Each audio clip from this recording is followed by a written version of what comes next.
Señor Ministro, el Estado costarricense tiene obligaciones en cuanto a crear políticas públicas, legislación, mecanismos institucionales y disposiciones administrativas, así como la generación de recursos económicos, financieros, presupuestarios, técnicos y de toda índole, para la satisfacción de las necesidades residenciales y facilitar el acceso a la vivienda adecuada a las y los habitantes del país, en especial a las familias de menores ingresos económicos, así como la creación de asentamientos humanos integrales, sostenibles e inclusivos.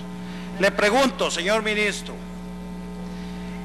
¿está su ministerio y usted como rector realizando estas tareas?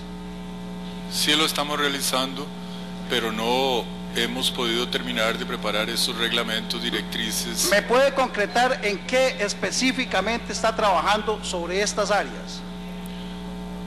Bueno, estamos trabajando el reglamento técnico para aprobación de planes reguladores, estamos trabajando un reglamento para vivienda popular, estamos trabajando los cambios que va a haber que hacerle al reglamento de la ley de condominios, estamos trabajando una directriz sobre toda la parte ¿cómo se llama?, de registro de proyectos, y estamos trabajando también el tema de cómo mejoramos la escogencia de beneficiarios. ¿Han sido estas acciones que usted ha enumerado compartidas, analizadas, están escritas, están en algún lado, están bajo consulta con la ciudadanía? En algún sentido sí, en términos de que muchas de las asociaciones pro vivienda han sido parte de algunas de estas discusiones. En este momento mucho de eso se está discutiendo con las entidades autorizadas, con los constructores y también con las organizaciones. Usted decía, ministro, que... Sí, señor. Prácticamente que no conoce la Política Nacional de Vivienda porque es muy ralita. No es que no la conozco. Bueno. Vamos a ver, pregunta. ¿Cuándo se aprobó, en cuál gaceta, la Política Nacional de Vivienda? Yo tengo un documento del 2013 que no sé en qué gaceta se publicó. Recuerde que yo no soy abogado, pero tengo el documento y que, no sé si lo traigo acá, pero sí lo he leído. Gracias, ministro. ¿Cuál fue el total de ingresos reales del BAMBI en el 2014? Los ingresos totales rondaron aproximadamente casi 100.000 millones de colones. Ministro, ¿usted no cree en los números de la Contraloría? No, yo creo que aquí se han interpretado mal. Ok, le aclaro, ministro.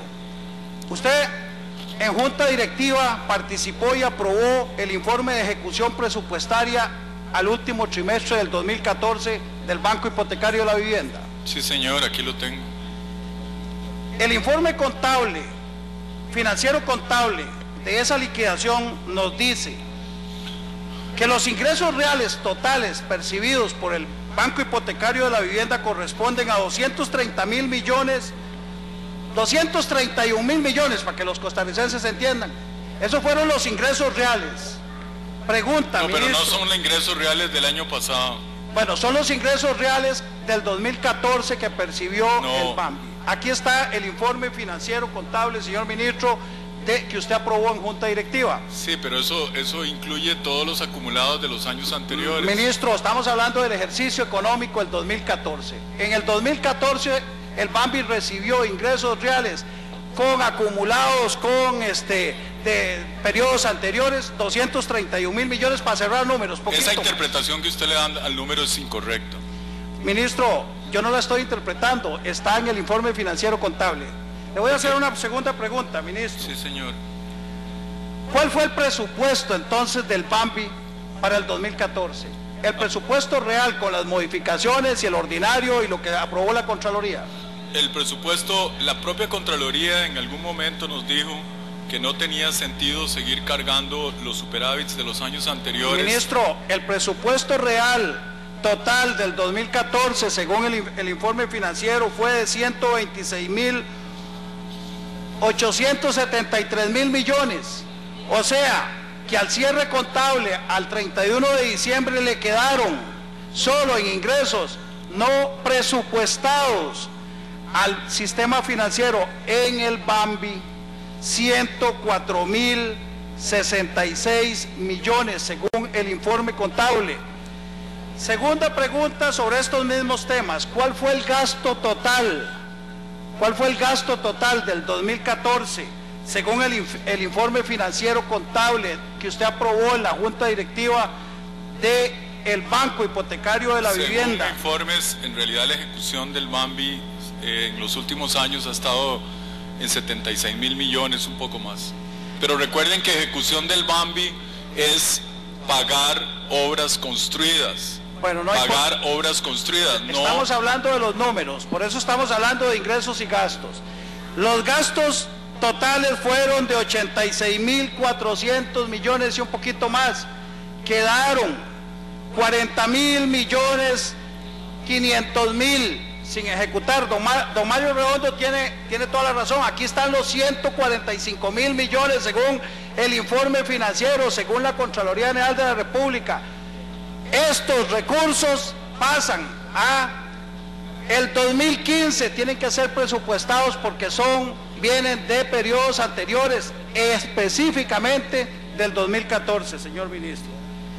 Me queda claro una situación: la política de vivienda es del año 2014 al 2030, se publicó en la Gaceta 47, la fecha 7 de marzo del 2014, es un decreto ejecutivo vinculante para el ministro, el número 38.209 Plan MIVAC, está publicado en la Gaceta y aquí tenemos una copia. Es la Política Nacional de Vivienda que lo obliga, porque está publicado, es un decreto.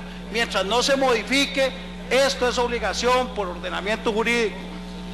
Adicionalmente, me parece que no se está siguiendo la Política Nacional de Vivienda, porque de pronto se nos dice que es de que no dice mucho, usted lo dijo, y entonces me queda claro que no se está utilizando, que a lo mejor está simplemente publicada en la Gaceta. Señor ministro, la promoción del acceso a la vivienda adecuada y sostenible, así como asentamientos humanos de calidad para el desarrollo integral de todas las personas, es responsabilidad compartida entre el Estado, la sociedad, la empresa privada y los grupos organizados de vivienda, que requiere el fortalecimiento de acciones de coordinación interinstitucional e intersectorial para la aplicación de políticas y planes nacionales, regionales y locales. Pregunto, ¿cuáles acciones concretas ha realizado usted, ministro, usted, no la viceministra, como rector y ministro de Vivienda, para garantizar esa coordinación efectiva entre el Estado, la sociedad, la empresa privada, los grupos organizados de vivienda? Muchísimas reuniones con todas las cámaras. ¿Por qué no participó el 4 de marzo en Casa Presidencial con el Foro Nacional de Vivienda, donde estaba Luis Guillermo Solís, donde estaba el Foro Nacional de Vivienda, donde se decidió establecer, estaba Melvin Jiménez, ministro de la Presidencia, y donde se decidió que la coordinación iba a ser directamente con Casa Presidencial y no con el ministro rector de Vivienda? Yo estaba fuera del país y la interpretación que usted está dando de la resolución de la reunión es incorrecta. Entonces la reunión que van a tener mañana de la Comisión Interinstitucional, que se conversó en esta reunión y se va a reunir por primera vez, es por un mandato del presidente de la República. Sí, señor.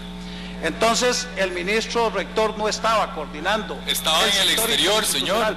No, me estoy refiriendo a los 11 meses, porque tuvo que salir una directriz, como lo acaba de decir usted, el presidente de la República, para que se dé un consejo de coordinación interinstitucional, ministro.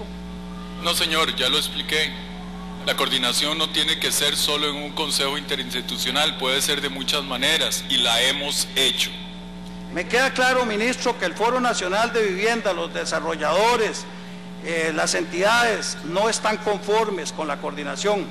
Me queda claro, señor ministro, que no hay claridad en lo que está pasando en el INBU, que hay un presupuesto para aplicar recursos de FODESAB extraordinario en la Contraloría General de la República para programas de vivienda que requiere aprobación inmediata y no hay acciones para que se apruebe. Y me queda claro, señor ministro, que si no ingresa en el presupuesto extraordinario de Hacienda recursos para el INBU va a tener serios problemas para enviar un presupuesto extraordinario para darle financiamiento en la parte operativa y pagar los salarios del INBU. Usted es el rector, ministro, usted está en conocimiento de ese tema. Sí, señor, pero el asunto es mucho menos grave de como usted lo pinta. No, yo no lo estoy pintando, lo que pasa es que el presupuesto está aprobado porque no tiene los recursos que soporten el gasto y se va a requerir de alrededor de 3.000 millones de colones del Ministerio de Hacienda para fortalecer al INBU para que pueda operar el resto del año. Usted es el rector. Sí, señor, eso yo lo dije hace un rato, o sea, en realidad originalmente eran 4.000 millones y en unos cambios que se hicieron la cifra de 3.000 me parece un poco alta, es más baja. Pero eso no viene. No, yo tengo una nota, ministro, y yo repartí aquí, como varios diputados la tenemos, de más recursos, alrededor de 5.000 millones que requiere el INBU y que se gestionó aquí para poder operar este año. Se van a requerir eso y estuvo una moción que vino del INBU que anduvimos promoviendo para incorporar en un presupuesto. Hay problemas en el INBU, señor ministro, hay que ponerle atención porque si no, la ausencia de recursos lo va a cerrar. Pregunto. Gracias a las políticas desplegadas en administraciones anteriores, y me estoy refiriendo al Partido Unidad Social Cristiana y a Liberación Nacional sobre todo, Costa Rica posee el déficit habitacional más bajo de América Latina y el Caribe. A pesar de ello existe una necesidad comprobada y una legítima aspiración nacional para reducir el déficit habitacional.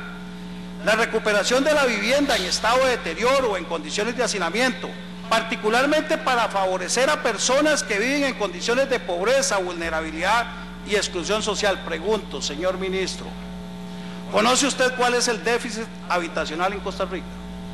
Ya le dije que hay muchas formas de medirlo, nosotros lo estamos midiendo en base a necesidades básicas insatisfechas y la cifra que se usó en el Plan Nacional de Desarrollo fueron aproximadamente 76.000. Usted participó, el caso de artículo del usted participó en el censo, ¿verdad? Porque aquí hay información sobre ese tema. Usted hizo un aporte como consultor en el censo del 2011. No, en el censo no participé, pero sí escribí artículos analizando los resultados del censo.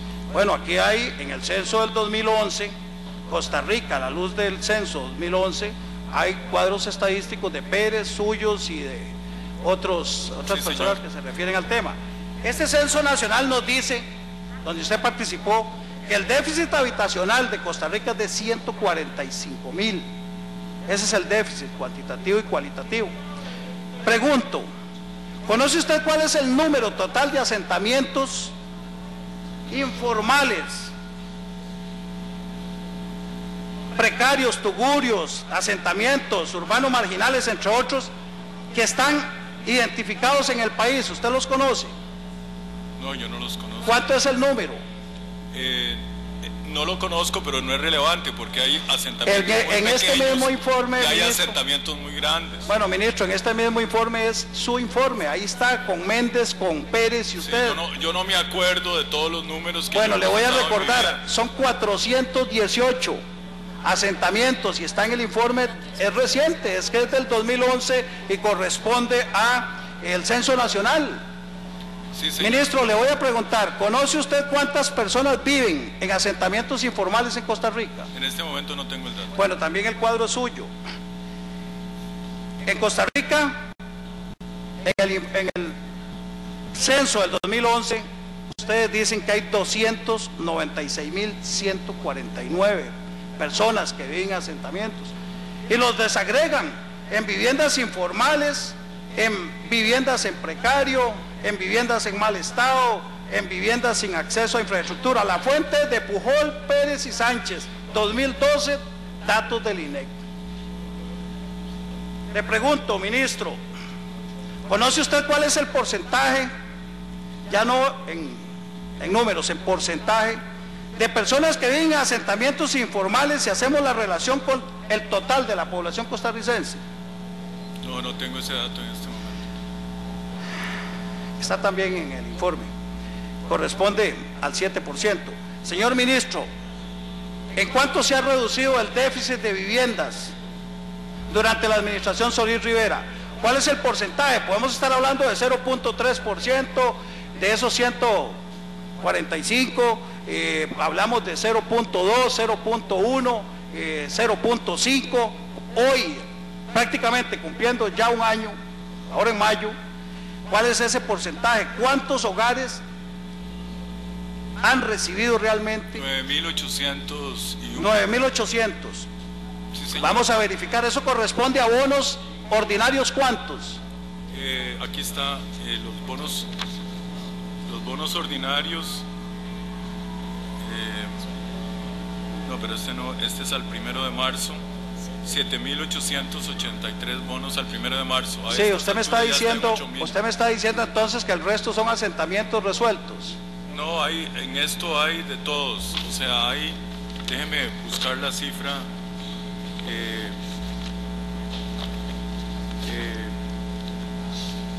Ya que usted insiste, dame un minuto, ya le... Bueno, es que aquí ustedes hoy sacaron un comunicado de prensa de la presidencia. Es más, es del Ministerio de Vivienda. Sí, claro. Hay un comunicado de prensa que nos dice... Yo no me sé todos los números de memoria, señor. Bueno, pero aquí hay un comunicado de prensa. Me supongo que usted supervisó el comunicado de prensa. Todos los superviso, señor. Aquí hay una tabla. Vamos a ver si esta es la que usted necesita. Aquí tengo una para el 26 de febrero, ¿verdad? Se dieron 7.768 bonos. Tengo una más reciente por ahí, pero esta es la que tengo a mano en este momento. Ok, usted nos acaba de decir que hay soluciones de 9.000 y resto. Si hay... yo le dije que en realidad nosotros aspiramos, está en el Plan Nacional de Desarrollo, aproximadamente a 40.000 bonos, de los cuales 9.600 van a ser artículo 59. No podemos construir más porque no tenemos más dinero. Ok, en 10 meses, de esos 418 asentamientos informales existentes en el país, ¿cuántos están hoy con respuesta? Ya tenemos 416 por lo menos, hemos reducido 2 asentamientos al menos. Ese no es la forma como uno diseña una política de vivienda, ¿sí? Bueno, pero es que son los números, esa es una realidad. Si el Censo Nacional dice que hay 418 y si la meta es reducción de los asentamientos, al menos hay 417. Lo que nosotros estamos haciendo es creando soluciones estratégicamente diferentes a las que se crearon en el pasado para resolver los problemas de vivienda. Me parece que no hay planes ni programas en esta administración para atender esta problemática, señor ministro. Para resolver el déficit habitacional, disminuir los asentamientos informales, el país necesita que usted, señor ministro, esté sensibilizado con estas miles de familias que requieren pronta solución del Estado costarricense. Son miles, estamos hablando de 296.000 familias costarricenses que están viviendo en asentamientos informales según el Censo Nacional costarricense, que es del INEC. Pregunto, señor ministro, ¿es imperioso mejorar las políticas y programas de vivienda dirigidos a la inclusión de grupos específicos de población como mujeres, jefas de hogar, clase media, etcétera? ¿Qué están haciendo y qué programas existen dirigidos nuevos en 11 meses publicados para beneficiar a estos sectores de población? Vea, en realidad las investigaciones que hemos hecho tanto en el MIVA como en el BAMBI indican claramente que el problema de los jóvenes se está resolviendo automáticamente. Simplemente usted tiene que ver a quién se le está dando los bonos. Lo mismo pasa con los hogares encabezados por mujeres. Se ha hecho estudios para ver cómo fortalecemos. Bueno, presidente, me queda claro. Y el tema es muy sencillo. Si nada está articulado, si nada está armonizado y simplificado, el sistema no va a responder a los requerimientos dentro de los plazos que requiere la población. Lo que va a ocurrir aquí es que vamos a seguir incrementando el superávit. Costa Rica no tiene respuesta hoy para atender las necesidades de vivienda de asentamientos humanos en Costa Rica. Gracias.